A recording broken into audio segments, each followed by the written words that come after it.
With the term knowledge transfer, we mean all the ways in which universities engage with stakeholders outside academia. They can be businesses, charities, the government, specific communities. Now, sometimes the term third mission is used to mean these kind of activities. And the term third mission is interesting because it sort of emphasizes that knowledge transfer is a mission for the universities nowadays, similar to the mission of teaching or the mission of research, which are the more established missions of the university. So now engaging with the outside world has become very important. Up until about 10, 15 years ago, the term that was used most frequently to talk about this kind of activities was technology transfer. And with technology transfer, generally, it was meant the commercialization of scientific research by filing patents or by selling licenses to industry. The fact that nowadays we talk about knowledge transfer rather than technology transfer means that people have become more aware that what universities transfer is not technology, but a lot of different kinds of knowledge.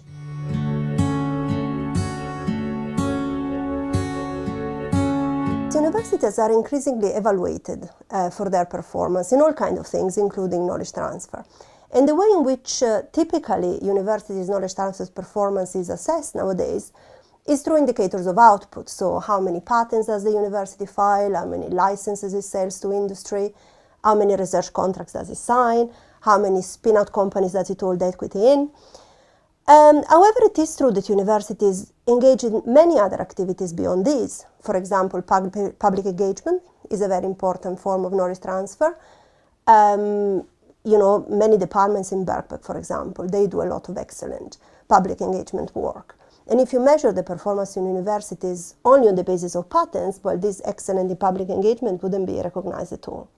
So it is important to try and measure universities' performance in knowledge transfer in a broader way.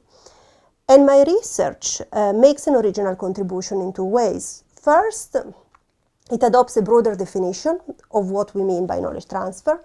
So not just patents, spin-outs, and research contracts, but also things like public engagement, consultancy, and provision of courses for professional development, for example. The other way in which the research is quite original is that I talk of performance in terms of efficiency rather than just outputs. And efficiency is a more realistic measure of performance because it doesn't just capture how much universities do, but how much do they do given their resources. And this is important to take into account because very different institutions work with very different resources and with very different amounts of resources. So if you talk about efficiency, you can actually capture that in a better way.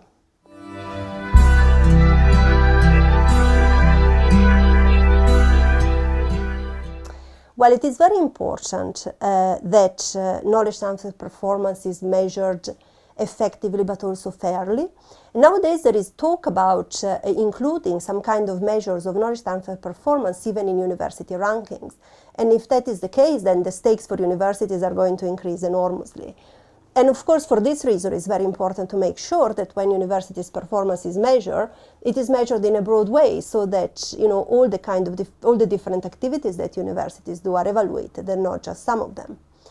So my research shows that if you change the definition of knowledge transfer, then the ranking of efficient universities changes. And in particular, if you adopt a broader definition of knowledge transfer, which includes things like public engagement, consultancy, provision of executive education, well, then you have that universities are also less research intensive, and universities which are not as so oriented to science and medicine, they can also showcase their efficiency. So if you adopt a broader definition of what knowledge transfer is and how you measure performance in this area, then you can see that a broader variety of universities can be defined as efficient. And this is important because you need to have a system of measuring performance which recognizes the variety of organizations that are present in the sector.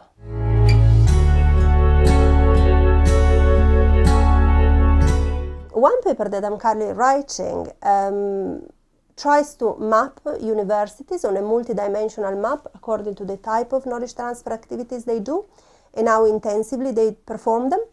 And this is important if you want to measure performance in a better way, because what you need to do is you need to compare institutions with other institutions that are similar to them, and not with institutions that do completely different things. So mapping universities on a multidimensional map is a good first step in this process, because then you can see what are the institutions that are more similar to each other. The second line of research that I think sort of arises from this paper is an investigation into how does the changing composition of funding sources for universities affect their knowledge transfer strategies.